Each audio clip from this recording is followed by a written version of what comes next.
ನಮಸ್ಕಾರ ವೀಕ್ಷಕರೇ, ಕೃಷ್ಣಂ ಒಂದೇ ಜಗದ್ಗುರು ಚಾನಲ್ಗೆ ಸ್ವಾಗತ.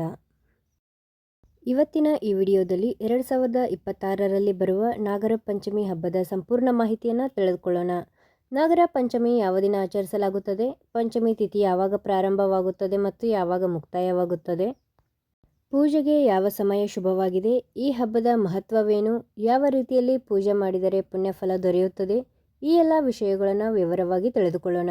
ಹಾಗಾಗಿ ವಿಡಿಯೋನ ಸ್ಕಿಪ್ ಮಾಡದೆ ಕೊನೆವರೆಗೂ ನೋಡಿ. ನಾಗರ ಪಂಚಮಿ ಹಬ್ಬವು ಪ್ರತಿ ವರ್ಷ ಶ್ರಾವಣ ಮಾಸದ ಶುಕ್ಲ ಪಕ್ಷದ ಪಂಚಮಿ ತಿಥಿಯಂದು ಆಚರಿಸಲಾಗುತ್ತದೆ. ಶ್ರಾವಣ ಮಾಸದಲ್ಲಿ ಬರುವ ಪ್ರಮುಖ ಹಬ್ಬಗಳಲ್ಲಿ ನಾಗರ ಪಂಚಮಿಯು ಕೂಡ ಒಂದಾಗಿದೆ. ಹಿಂದೂ ಧರ್ಮದಲ್ಲಿ ನಾಗದೇವತೆಯನ್ನು ದೈವ ಸ್ವರೂಪವೆಂದು ಪೂಜಿಸಲಾಗುತ್ತದೆ.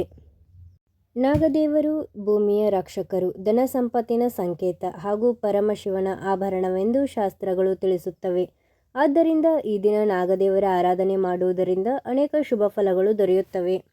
2026ರಲ್ಲಿ ನಾಗರ ಪಂಚಮಿ ಹಬ್ಬವನ್ನು ಆಗಸ್ಟ್ 17ನೇ ತಾರೀಕು ಸೋಮವಾರದ ದಿನ ಆಚರಿಸಲಾಗುತ್ತೆ. ಪಂಚಮಿ ತಿಥಿಯು ಆಗಸ್ಟ್ 16ರ ಭಾನುವಾರ ಸಂಜೆ 4:53 ಪ್ರಾರಂಭವಾಗಿ ಆಗಸ್ಟ್ 17ನೇ ತಾರೀಕು ಸೋಮವಾರ ಸಂಜೆ 5 ಗಂಟೆಯವರೆಗೆ ಇರುತ್ತೆ.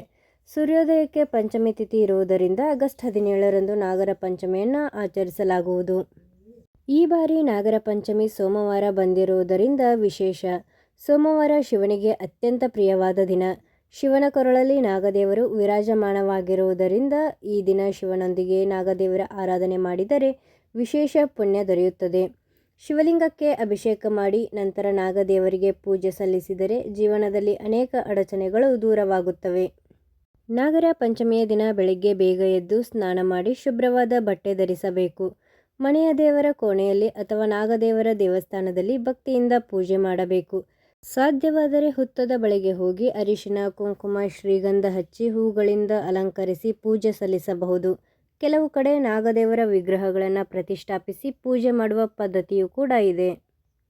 ಪೂಜೆಯ ಸಮಯದಲ್ಲಿ ನಾಗದೇವರಿಗೆ ಅರಿಶಿನ, ಕುಂಕುಮ, ಶ್ರೀಗಂಧ, ಹೂಗಳು, ಅಕ್ಷತೆ, ಹಾಲು, ಹಣ್ಣುಗಳು ಹಾಗೂ ನೈವೇದ್ಯವನ್ನು ಅರ್ಪಿಸಲಾಗುತ್ತದೆ.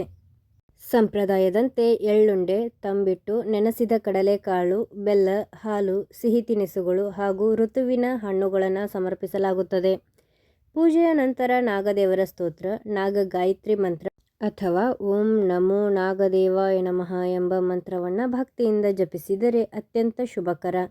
ನಾಗರ ಪಂಚಮಿಯಂದು ಅನೇಕ ಭಕ್ತರು ಉಪವಾಸವನ್ನು ಕೂಡ ಆಚರಿಸ್ತಾರೆ. ಬೆಳಗ್ಗೆಯಿಂದ ಪೂಜೆ ಮುಗಿಯುವವರೆಗೆ ಉಪವಾಸವಿದ್ದು ನಂತರ ಪ್ರಸಾದವನ್ನು ಸ್ವೀಕರಿಸ್ತಾರೆ. ಕೆಲವರು ಫಲಹಾರವನ್ನು ಮಾತ್ರ ಸೇವಿಸ್ತಾರೆ. ಉಪವಾಸದಿಂದ ಮನಸ್ಸು ಏಕಾಗ್ರವಾಗಿ ದೇವರ ಕೃಪೆಗೆ ಪಾತ್ರರಾಗಬಹುದು. ಪುರಾಣಗಳ ಪ್ರಕಾರ ನಾಗದೇವರು ಭಕ್ತರನ್ನು ಸರ್ಪ ಭಯದಿಂದ ರಕ್ಷಿಸುತ್ತಾರೆ. ಹಾಗೆಯೇ ಕುಟುಂಬದಲ್ಲಿ ಸುಖ, ಶಾಂತಿ, ಆರೋಗ್ಯ, ಆಯುಷ್ಯ ಹಾಗೂ ಐಶ್ವರ್ಯವನ್ನು ಕರುಣಿಸುತ್ತಾರೆ.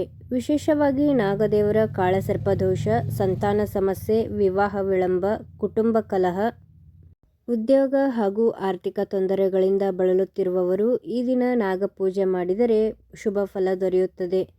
ನಾಗರ ಪಂಚಮಿಯಂದು ಭೂಮಿಯನ್ನಗೆಯುವುದು, ನೇಗಿಲು ಹೊಡೆಯುವುದು, ಗುದ್ದಲಿ ಅಥವಾ ಇತರ ಕೃಷಿ ಉಪಕರಣಗಳಿಂದ ನೆಲವನ್ನು ಹೊಡೆಯುವುದು ಶಾಸ್ತ್ರದಲ್ಲಿ ನಿಷೇಧಿಸಲಾಗಿದೆ. ಕಾರಣ, ಈ ಸಮಯದಲ್ಲಿ ನಾಗಗಳು ಭೂಮಿಯೊಳಗೆ ವಾಸಿಸುತ್ತವೆ. ಆದ್ದರಿಂದ ಜೀವಹಾನಿಯಾಗದಂತೆ ಈ ಕಾರ್ಯಗಳನ್ನು ತಪ್ಪಿಸಬೇಕು. ಮರಗಳನ್ನು ಅನವಶ್ಯವಾಗಿ ಕಡಿದು ಹಾಕುವುದು, ಹುತ್ತವನ್ನು ಹಾಳು ಮಾಡುವುದು ಅಥವಾ ನಾಗಗಳಿಗೆ ತೊಂದರೆ ಉಂಟು ಮಾಡುವ ಯಾವುದೇ ರೀತಿಯ ಕೆಲಸ ಮಾಡಬಾರದು. ಈ ದಿನ ದಾನಕ್ಕೂ ಕೂಡ ವಿಶೇಷ ಮಹತ್ವವಿದೆ. ಬಡವರಿಗೆ ಅನ್ನದಾನ, ವಸ್ತ್ರದಾನ, ಹಣ್ಣು, ಹಾಲು ಅಥವಾ ಧಾನ್ಯ ದಾನ ಮಾಡಿದರೆ ಮಹಾಪುಣ್ಯ ದೊರೆಯುತ್ತದೆ. ದೇವಸ್ಥಾನದಲ್ಲಿ ಅಥವಾ ಮನೆಯಲ್ಲೇ ಕುಟುಂಬ ಸಮೇತರಾಗಿ ನಾಗದೇವರ ಆರಾಧನೆ ಮಾಡಿದರೆ ವಂಶಾಭಿವೃದ್ಧಿ, ಆರೋಗ್ಯ ಮತ್ತು ಐಶ್ವರ್ಯ ಹೆಚ್ಚುತ್ತದೆ. ನಾಗರ ಪಂಚಮಿಯ ದಿನ ಶಿವನ ನಾಮಸ್ಮರಣೆ ಮಾಡುವುದು, ಓಂ ನಮಃ ಶಿವಾಯ ಎಂಬ ಮಂತ್ರವನ್ನು ಜಪಿಸುವುದು, ನಾಗದೇವರ ಸ್ತೋತ್ರವನ್ನು ಕೇಳುವುದು ಅಥವಾ ಪಠಿಸುವುದು ಅತ್ಯಂತ ಶುಭಕರ. ಈ ದಿನ ಮಾಡಿದ ಭಕ್ತಿ ವ್ಯರ್ಥವಾಗುವುದಿಲ್ಲ. ಇನ್ನು ಪೂಜೆಗೆ ಶುಭ ಸಮಯವನ್ನು ನೋಡೋದಾದರೆ ಪಂಚಮಿ ತಿಥಿ ಸೂರ್ಯೋದಯಕ್ಕೆ ಇರುವುದರಿಂದ ಬೆಳಗ್ಗೆ ಸೂರ್ಯೋದಯದಿಂದ ಮಧ್ಯಾಹ್ನದವರೆಗೆ ನಾಗದೇವರ ಪೂಜೆ ಮಾಡುವುದು ಅತ್ಯಂತ ಶ್ರೇಷ್ಠ. ದೇವಸ್ಥಾನಕ್ಕೆ ಹೋಗುವುದು, ಬೆಳಗಿನ ವೇಳೆಯಲ್ಲಿ ಪೂಜೆ ಮುಗಿಸುವುದು ಉತ್ತಮ. ಮನೆಯಲ್ಲಿ ಪೂಜೆ ಮಾಡುವವರು ಇದೇ ಸಮಯವನ್ನು ಆಯ್ಕೆ ಮಾಡಬಹುದು. ಸ್ನೇಹಿತರೆ, ನಾಗರ ಪಂಚಮಿ ಕೇವಲ ಒಂದು ಹಬ್ಬವಲ್ಲ, ಇದು ಪ್ರಕೃತಿಯ ಮೇಲಿನ ಗೌರವ, ಜೀವಜಂತುಗಳ ಮೇಲಿನ ಕರುಣೆ ಮತ್ತು ದೇವರ ಮೇಲಿನ ಭಕ್ತಿಯನ್ನು ಸಾರುವ ಪವಿತ್ರ ಆಚರಣೆಯಾಗಿದೆ. ನಾಗದೇವರ ಅನುಗ್ರಹದಿಂದ ನಮ್ಮ ಜೀವನದಲ್ಲಿ ನಾವು ಸುಖ, ಶಾಂತಿ, ಆರೋಗ್ಯ, ಐಶ್ವರ್ಯ ಮತ್ತು ಸಂತಾನ ಭಾಗ್ಯ ಹೆಚ್ಚಲಿ ಎಂದು ಪ್ರಾರ್ಥಿಸೋಣ. ವೀಕ್ಷಕರೇ, ಈ ಎಲ್ಲ ಮಾಹಿತಿಗಳು ನಿಮಗಿಷ್ಟ ಆಗಿದ್ದರೆ ನಮ್ಮ ಚಾನಲ್ನ ಸಬ್ಸ್ಕ್ರೈಬ್ ಮಾಡ್ಕೊಳ್ಳಿ. ಹಾಗೆ ನಿಮ್ಮ ಫ್ಯಾಮಿಲಿ ಫ್ರೆಂಡ್ಸ್ಗೂ ಕೂಡ ಈ ವಿಡಿಯೋನ ಶೇರ್ ಮಾಡಿ.